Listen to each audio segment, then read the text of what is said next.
Muy buenas noches y bienvenidos una semana más, un miércoles más a La Quinta Esquina. Aquí estamos en la 8, en este programa que ya saben que hacemos entre la prensa, la radio y la televisión. Sin los tres no sería posible abrir este espacio de debate, de reflexión sobre la actualidad vallisoletana. En este caso que contamos con un invitado al que voy a darle la enhorabuena nada más empezar. Es el presidente regional de Asaja, Donación Adujo. Muy buenas noches. Pues muy buenas noches y muchísimas gracias. Enhorabuena por esas elecciones en las que ha ganado Asaja, aunque en Valladolid estamos todavía a unos puntitos de poder decir que se ha ganado aquí, con Juan Ramón Alonso a la cabeza. Bueno, la enhorabuena hay que dársela a los agricultores y ganaderos que de manera masiva, un 65-66%, fueron a votar el día 11 de febrero. Yo creo que es un ejercicio de responsabilidad, de democracia y positivo para apoyar, para defender a las organizaciones agrarias en el trabajo que en el día a día hacen, representándoles para mejorar sus intereses agrícolas y ganaderos. Y en Valladolid, pues es verdad, de todos es consciente que Asaja ha sido la organización mayoritaria durante 3 procesos anteriores, que en el anterior perdimos esa mayoría por problemas nuestros, de nuestra dirección en Valladolid, del anterior presidente, y que esta vez pues hemos alcanzado más votos y un poco más de representatividad que en la vez anterior. No hemos logrado ganar, pero es un objetivo alcanzable, deseable, y yo estoy en lo seguro de que en las próximas elecciones llevaremos a buen puerto. Se arrastra ese tema, como decía, del anterior representante aquí en Valladolid, Lino Rodríguez. ¿Ha sido un lastre de cara a todavía, pues que eso no sume, sino que reste a la organización aquí en Valladolid? Sin duda alguna, pero no solo los últimos 4 años que han sido de escándalos a través de los medios de comunicación, de problemas judiciales, de todas estas cuestiones, sino yo creo que la decadencia venía ya anteriormente poco a poco. Valladolid, nuestra organización, tenía que ser una organización, estar al máximo nivel, tener una infraestructura mucho mayor, tener unos mayores técnicos trabajando y una mayor afiliación, igual que lo tenemos en otras provincias de índole similar, como puede ser León, como puede ser Palencia, o como puede ser Salamanca, o como puede ser Soria. En esa cuestión, yo estoy orgulloso del trabajo que llevan realizando Juan Ramón y todo su equipo en el último año, que es en el que están de mandato, y estoy seguro que este camino que estamos empezando, con ayuda de la organización regional y la ayuda de la organización nacional, pues se va a materializar en tener una buena organización Asaja en Valladolid para defender, para luchar, para pelear por los intereses de agricultores y ganaderos de esta provincia. Pues ahora hablaremos de todos estos asuntos los que hemos comenzado en nuestro programa, pero quiero también saludar, decíamos que este programa siempre se realiza con la prensa, la radio y la televisión, y pues por supuesto nuestros compañeros de mesa en este caso. Tenemos también del diario El Mundo de Valladolid a su subdirectora, Felipe Ramos. Muy buenas noches. Buenas noches. Y al director de informativos y programas de Radio Castilla y León, Luis Huerga. Buenas noches. Chicos, por donde queráis. A mí lo que me gustaría es que aclarara, una vez que las cámaras agrarias, por lo menos en algunas provincias, han dejado de existir y no tienen razón de ser, y en otras donde existen, como León, por ejemplo, hay organizaciones como Alupacoag que dicen que no les representan, ¿en qué grado de representatividad se pueden sentir representados, permítanme la redundancia, los agricultores con estas elecciones? ¿Cómo visualizan esa representatividad? Vamos a ver, el proceso yo creo que es más exacto y justo que el que había anteriormente.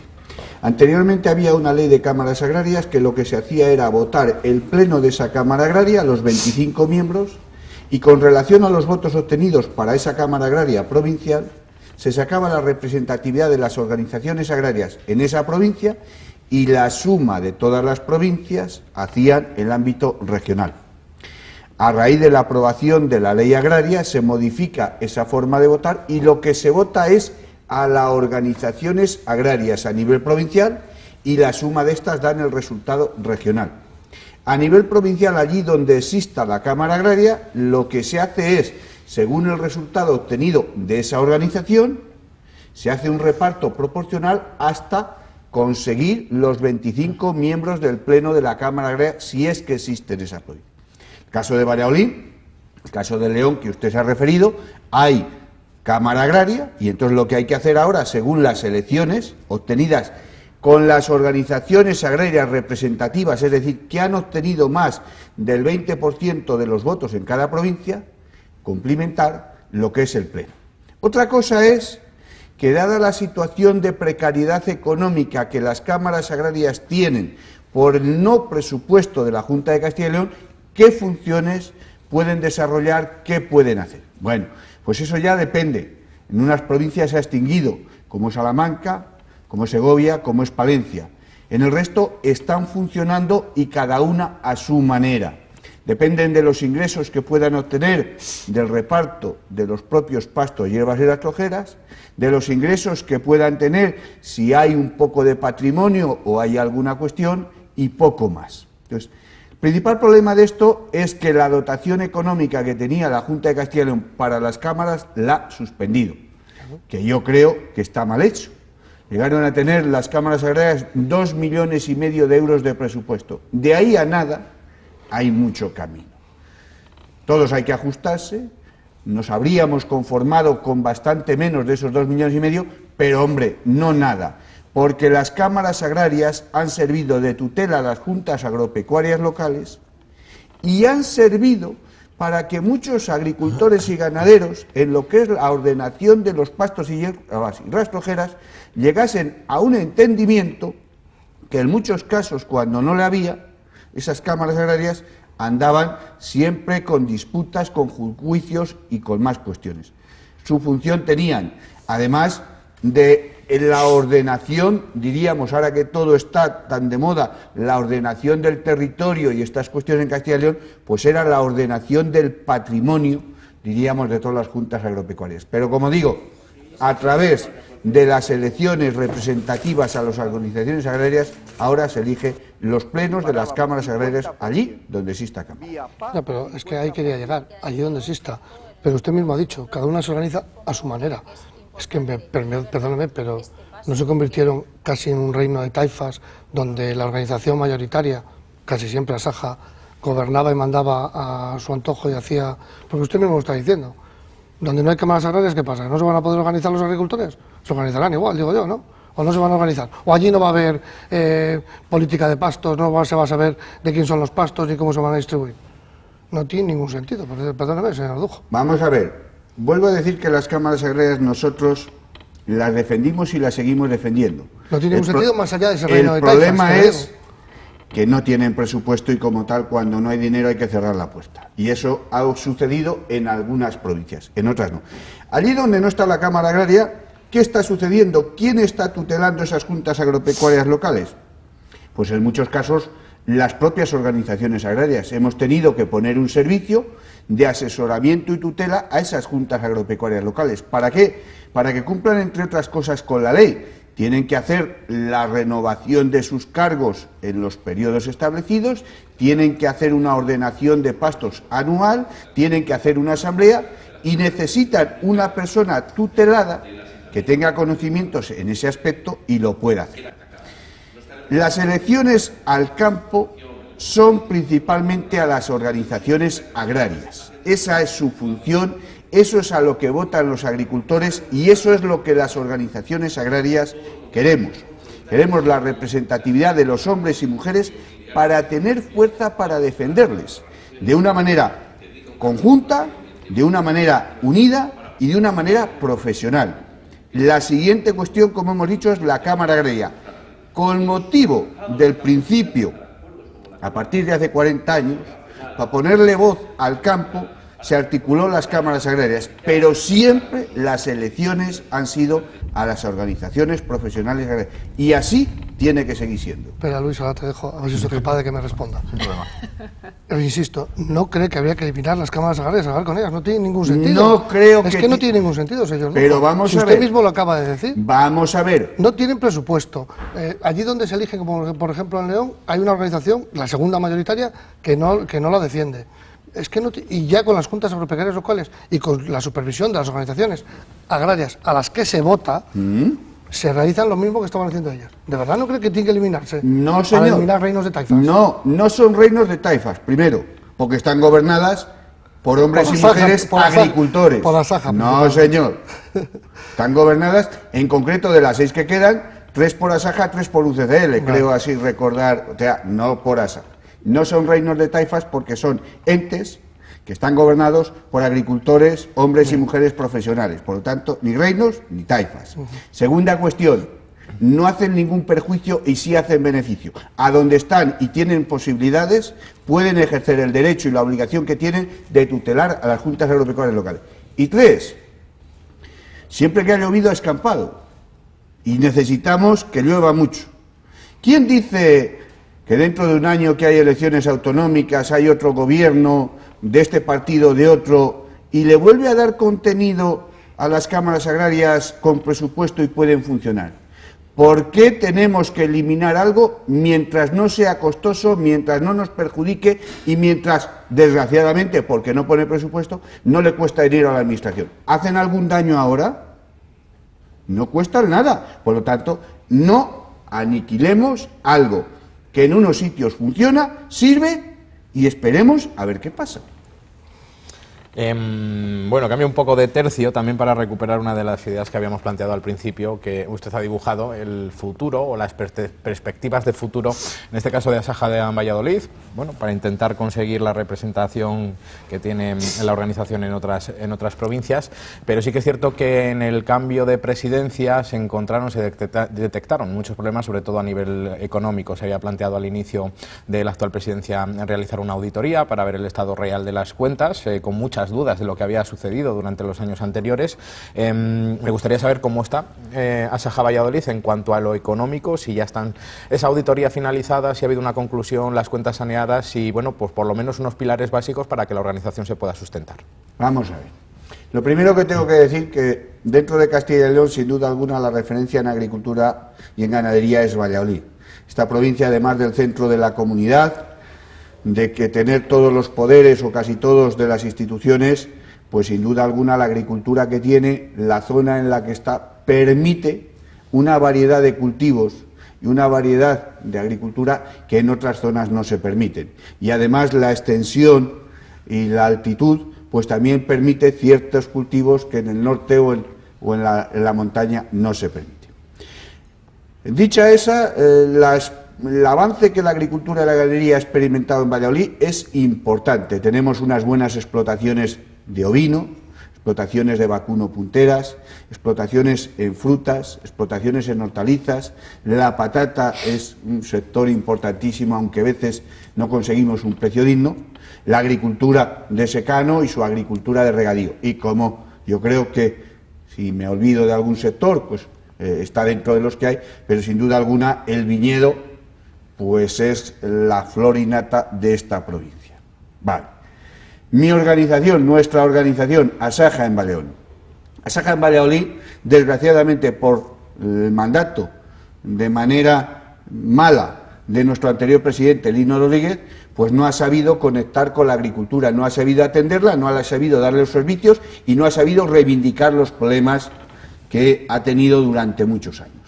Y como consecuencia de ello, pues hemos ido poco a poco teniendo menos apoyos de los socios, menos apoyos, menos servicios, menos dedicación, menos respeto y, además, pues perdimos las últimas elecciones. Estas cosas cuesta mucho hacer organización y, desgraciadamente, se rompe muy fácil. Una mala gestión, una gestión que presuntamente va a los tribunales, que está en los tribunales, pues nos ha llevado a esta consecuencia. ¿Cuál es la situación que hay ahora? Seguimos teniendo problemas económicos, de gestión y de lastre del pasado. La primera cuestión, yo lo he dicho 1000 veces, la justicia cuando no es rápida no es justa. Ya va casi para 5 años con este tema. Sigue sin estar la instrucción del caso, seguimos sin seguir a qué atenernos y eso nos está perjudicando. Además, el anterior presidente y algún miembro más de eso sigue poniendo todas las trabas posibles a la actual dirección de Asaja Valladolid. Hasta tal punto que no solo es que Asaja Valladolid se ha personado en la causa de Lino, sino que también ha metido en el juzgado a Lino Rodríguez y ha metido también en el juzgado a la anterior gestora que coincidía con su mujer, porque no tenemos documentación de temas económicos, presupuestarios, cuotas y demás, de los años atrás. Por eso nos es imposible hacer una auditoría, porque no tenemos papeles con que sustentar la auditoría. Sí que puedo decir que el cambio ha sido como de la noche al día, desde el 29 de diciembre del año 2016, en que Juan Ramón Jiménez y su equipo entra, y que por lo tanto ya el 2017 pues está con total claridad, transparencia, tanto el nivel profesional de los técnicos como a nivel económico de todas las cuestiones, como todo lo que se ha hecho a nivel ejecutivo de reivindicación.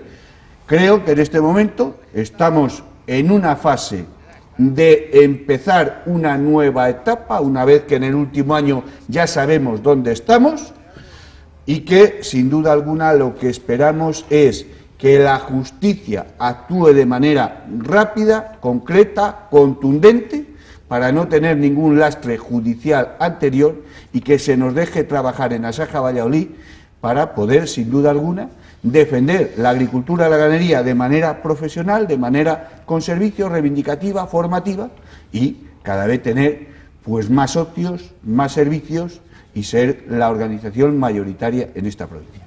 ¿Eso quiere decir que ni siquiera saben a cuánto asciende la deuda de Asaja Valladolid? Sí, eso sí, porque desgraciadamente la hemos tenido que pagar, y las deudas con lo que nos hemos encontrado estaban en torno entre 500 y 550.000 euros, lo que Juan Ramón Alonso va teniendo que pagar, o vamos teniendo que pagar a Asaja Valladolid poco a poco, de las deudas del anterior mandato. O sea, ¿no tienen esa documentación? No tenemos la documentación.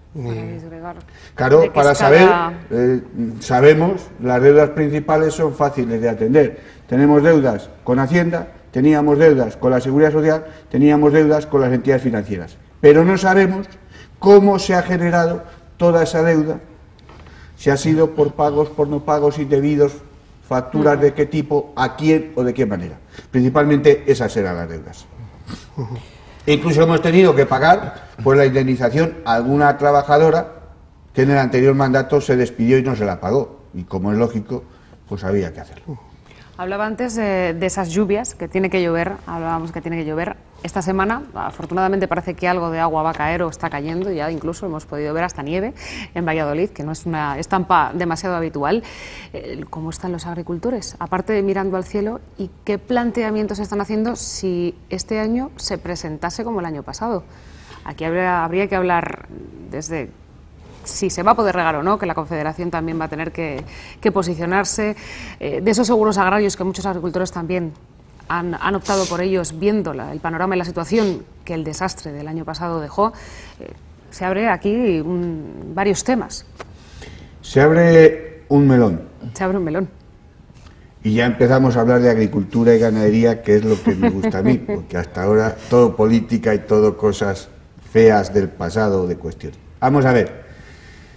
La verdad es que el agricultor y el ganadero es optimista por naturaleza.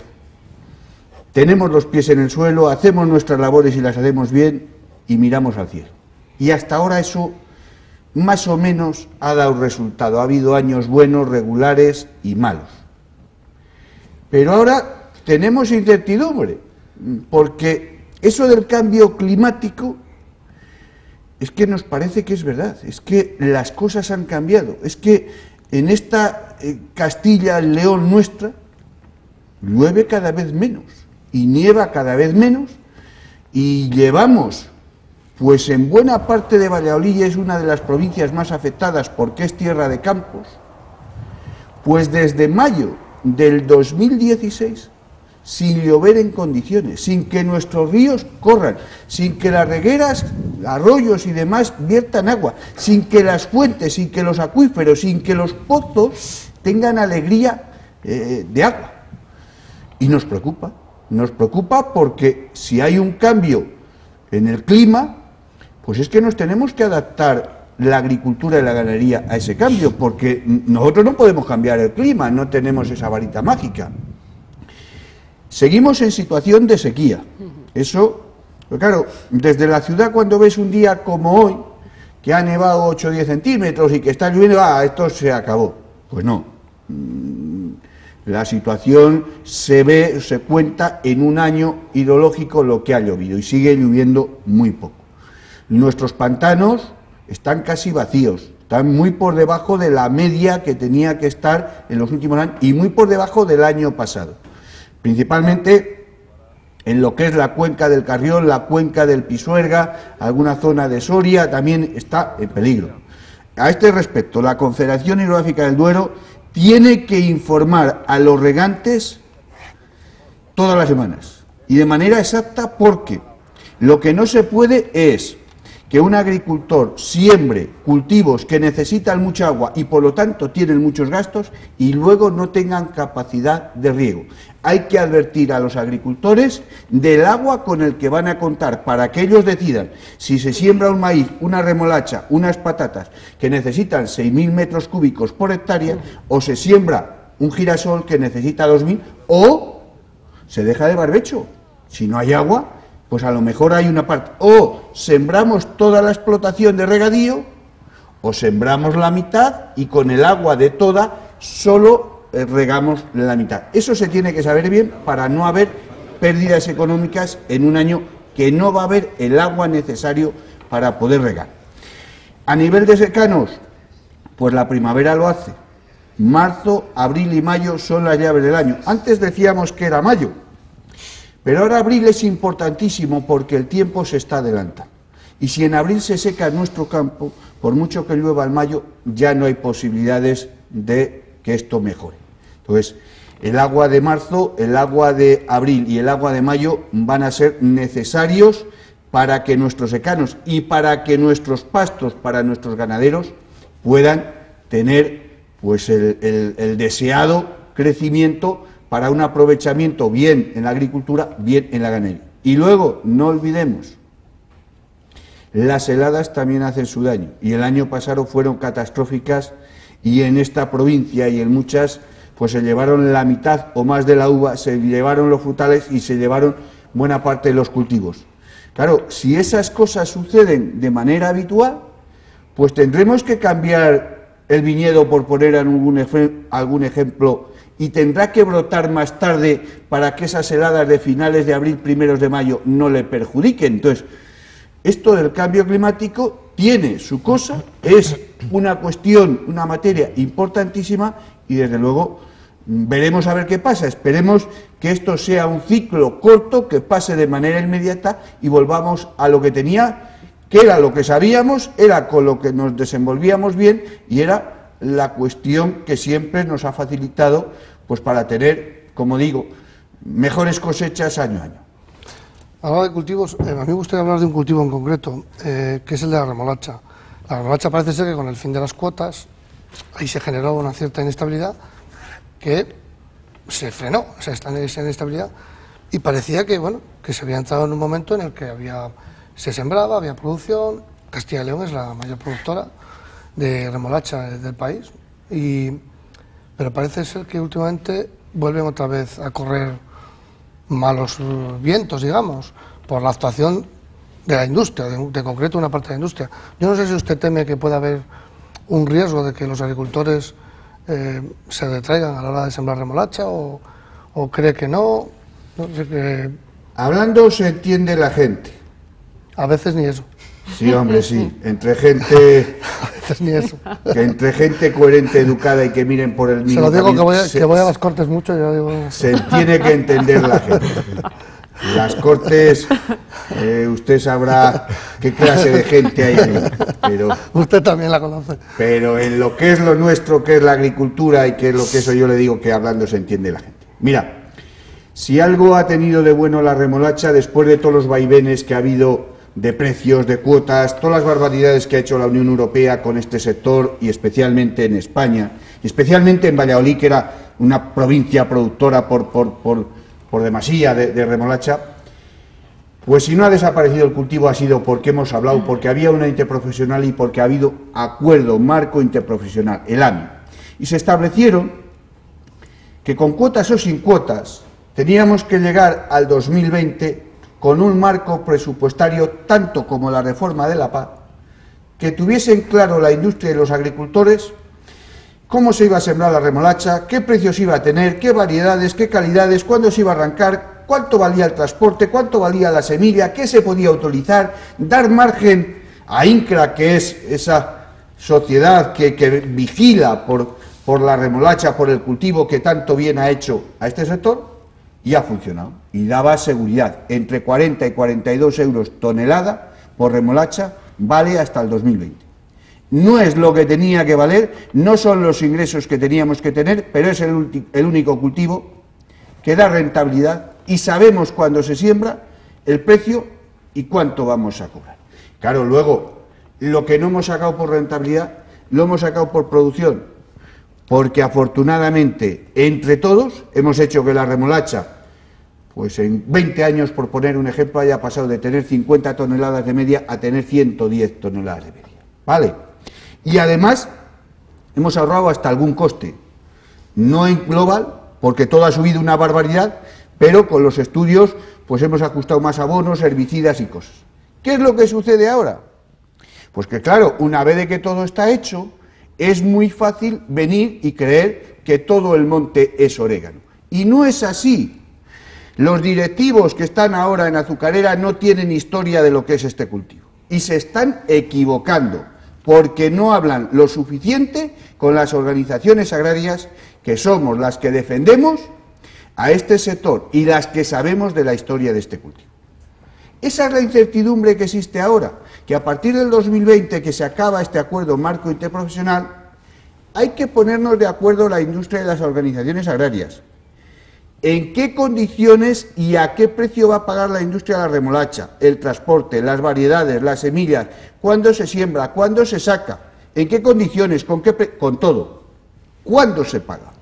Y una vez que tenemos ese acuerdo, tenemos que ir a la Administración Nacional, al Ministerio, y decirle, parte de la PA hay que dar un pago acoplado asociado a la remolacha, como existe ahora, casi 15 millones de euros a la remolacha de Castilla y León. Y hay que ir a la Junta de Castilla y León y decirle, del programa de desarrollo rural hay que poner un programa agroambiental a la remolacha para ayudarle, con 10 millones de euros, como existe ahora. No olvidemos que son 25 millones de euros los que a nivel del Ministerio y de la Junta se están colocando en el sector de la remolacha, que son de todas las ayudas que vienen en el programa de desarrollo rural o de la PAC, de todos los agricultores, y se coge de todos y se dedica específico a la remolacha una parte. Claro, ¿qué es lo que ocurre? Que si no hay entendimiento con estas personas nuevas que han venido de la azucarera porque lo quieren hacer todo con agroteo, que son ellos mismos, pues no va a haber acuerdo ni en el AMI, ni va a haber acuerdo en las ayudas del Ministerio o de la propia Junta de Castilla y León. Ese es el peligro que existe hoy, el desconocimiento de lo que es este sector de aquellas personas que representan hoy Azucarera, y no ser generosos con quien ha sido generoso, que es el propio sector y las organizaciones agrarias. Cuando lo quieren todo para ellos, se equivocan y se dan contra una pared. ¿Y a qué cree usted que se debe este intento de porque está claro que es un intento de monopolizar el cultivo? Pues yo creo, lisa y llanamente, que miran las cosas a corto plazo. Les es mucho más fácil tenerlo ella, sus condiciones con agroteo, porque no hay nadie que está de frente para exigirle más cosas, y eso es muy fácil trabajar en un año, en dos, ahora que tienen el AMI aprobado, y tienen el presupuesto del Ministerio de la Paz aprobado, y tienen el PDR aprobado. Pero eso es mirar, pues hasta el 2020. ¿Y luego qué? No, hay que mirar al futuro. El campo, cuando alguien se incorpora, cuando alguien monta una explotación ganadera, cuando alguien está en este sector, no puede mirar a corto plazo 5 o 6 años, porque esto es una trayectoria de una vida. Y eso tiene que hacer la remolacha. No tiene que mirar la comodidad de las relaciones en 2 o 3 años. Me relaciono con agroteo, que soy yo, y no tengo problemas con la sopa. Y luego, entonces, hay que tener visos de futuro. Por eso, la comodidad, el ser prepotente, el no tener miras de futuro, el no querer negociar y el no ver que la unidad hace la fuerza, es malo en remolacha y en todo. Oiga, ¿sospecha que pueda darse el caso de alguna cooperativa más que pueda trasladar su producción de remolacha a Acor, de azucarera?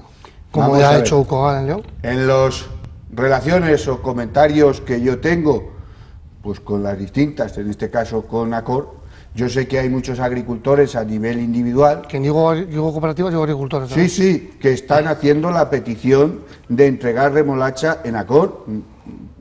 Tengo conocimiento de que incluso en Álava, en Rioja, en el País Vasco, claro, hay cosas que aunque se quieran no son posibles. Y digo esto por el coste del transporte. No nos olvidemos que la remolacha pues tiene un coste importante de transporte y a medida de que Acor alarga sus compras, por decirlo de alguna manera, de la planta de Olmedo, pues la rentabilidad es menor porque se lleva un porcentaje el transporte. Lo deseable, hay juego ahora para todos y no olvidemos una cosa, España consume 1.300.000 toneladas de azúcar, tenemos cuota de producción de 500.000. Fíjate si tenemos recorrido hasta llegar a acercarnos en un poco al consumo.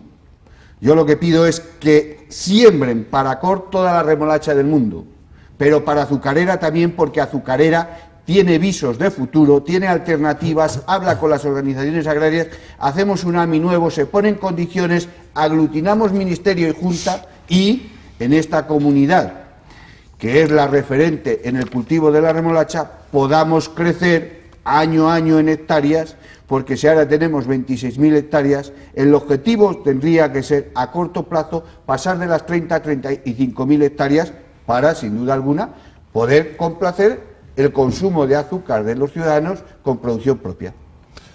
Quería volver un segundo atrás con el tema de lo de la sequía, porque por lo que le he entendido, entiendo que por cuestiones estas de cambio climático, etcétera, etcétera, quizá llegaría un momento en el que sería lo más sensato intentar variar el tipo de cultivo en Castilla y León, con lo cual, bueno, entiendo que se variaría mucho precisamente de todo esto que estamos hablando, ¿no? Si nos destacamos por remolacha, vid, patata, etcétera, etcétera, que podría llegar a cambiar, pero mientras tanto, en cuanto a infraestructuras de regadío, ¿estamos lo suficientemente bien preparados para amortiguar, digamos, ese posible golpe?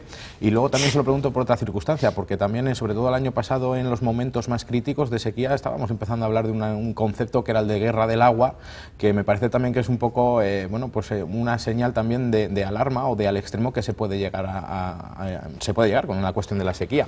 No sé si las infraestructuras en cuanto a regadíos, nuevos embalses, etcétera, etcétera, podrían amortiguar esas dos cuestiones.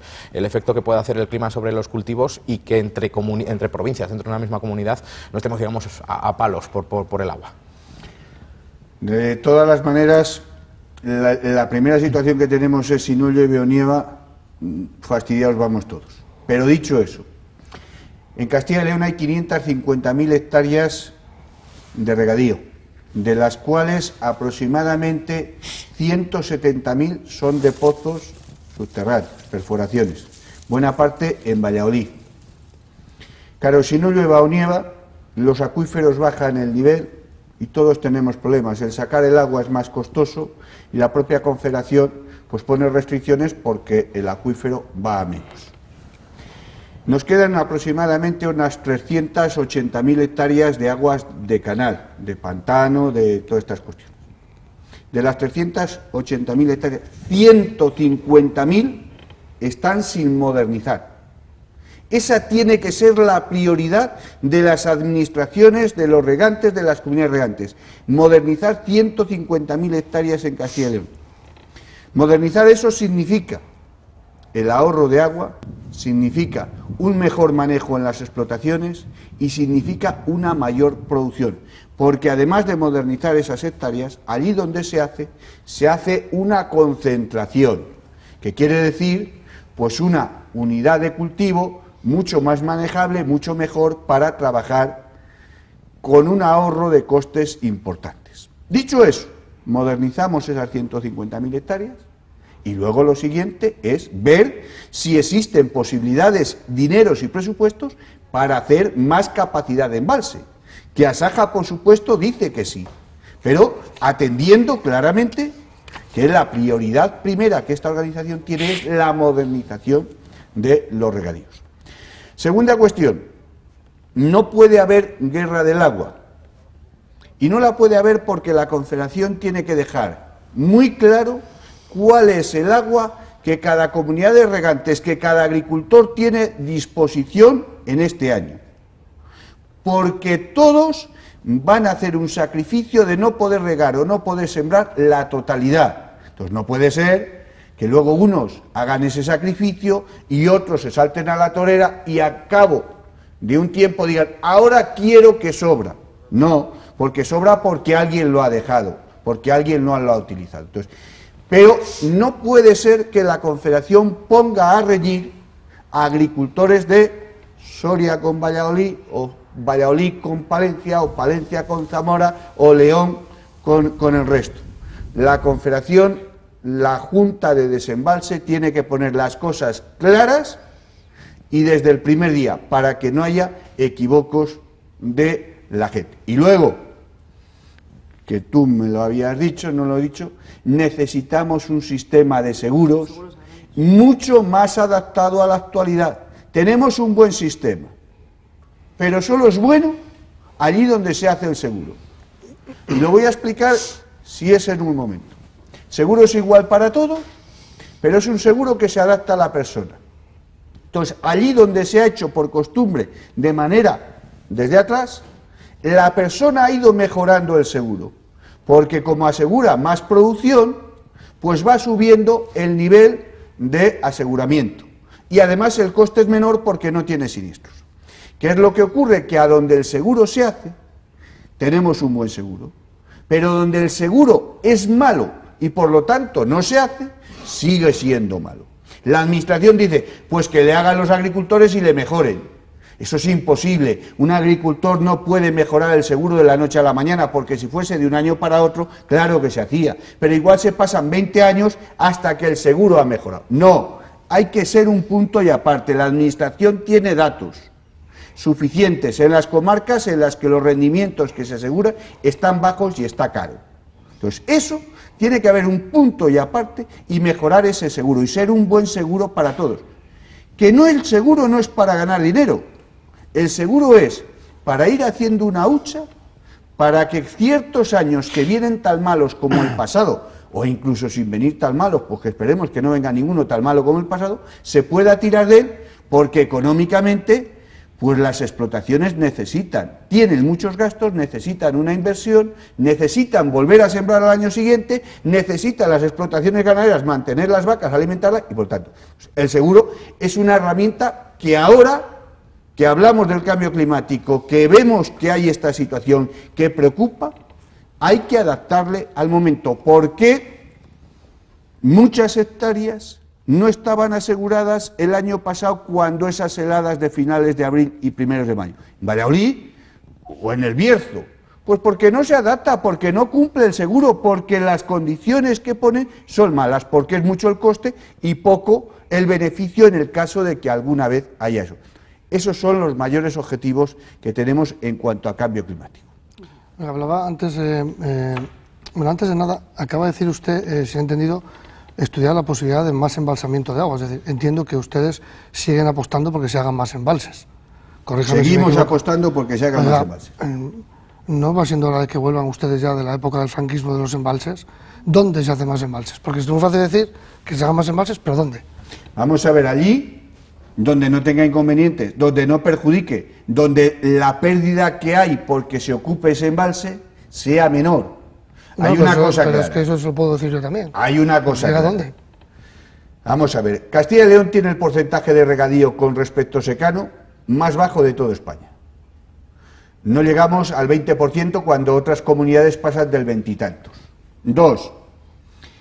Yo espero que haya años que llueva y espero que haya años que nieve en condiciones y ese agua se pueda guardar, embalsar, para que los años secos tengamos capacidad de distribución para que se riegue. Ojo, porque hacer más embalses no significa solo que hay que dar agua a los regadíos existentes. También se pueden hacer más embalses para que haya más regadíos. Porque a lo mejor Soria no puede tener más superficie de regadío con respecto a secano, o otras provincias, o para abastecer regadíos de provincias como Valladolid, que es imposible hacer embalses, habrá que hacerles en las cabeceras de los ríos, allí donde perjudique. Claramente, Asaja la prioridad, porque la prioridad es el presupuesto. El presupuesto de los planes hidrológicos de Cuenca son por 6 años. Estaba el 9-15, está el 15-21 y año a año ha ido perdiendo dinero. Creo que tenemos 1.200 millones ahora, cuando hemos tenido 1.700, 500 millones menos. Creo que para modernización de regadío en el anterior plan eran 331 millones, ahora son 220. Señor Dujo, si llevamos 20 años para hacer la presa de Castrovido. Que estoy totalmente de acuerdo. Usted plantea más por eso pantanos, le digo, no tiene ningún sentido. por eso le digo que la prioridad es la modernización de las 150.000 hectáreas que hay sin modernizar. Y eso se tenía que hacer ya, pero cuando acabemos eso, le digo sí a más embalses porque son necesarios. Pues ya me dirá dónde. Bueno, hay proyectados algunos que se tienen que mantener y que los técnicos estudien la posibilidad de otros. Porque no parece, la ley medioambiental no es como cuando se hicieron otros pantanos, como Riaña, etcétera, etcétera. Ya lo sé, ya lo sé. Y luego, además de la ley medioambiental, la ley presupuestaria, porque como usted bien ha dicho, ¿cuánto llevamos con Castrovido? Bueno, de lo que era a lo que va a ser. Por lo tanto, que no engañen las administraciones ahora, y algunas lo dan como pantanos plurianuales, porque la realidad, y yo vuelvo a insistir, Asaja la prioridad número 1, la modernización de las 150.000 hectáreas. Y cuando eso se ejecute y se acabe todo, hacer más embalses. Nos quedan un par de minutos. Me gustaría hablar de la PAC, porque evidentemente ayer se celebró una reunión aquí en Valladolid importante. Pero sobre todo me gustaría hablar de ese documento conjunto, que no sé si lo tienen ya cerrado del todo, lo primero, y lo segundo, si teme realmente que Europa nos la vuelva a jugar. De manera muy breve, porque son 2 minutos lo que nos queda. Sí temo de que Europa nos la vuelva a jugar.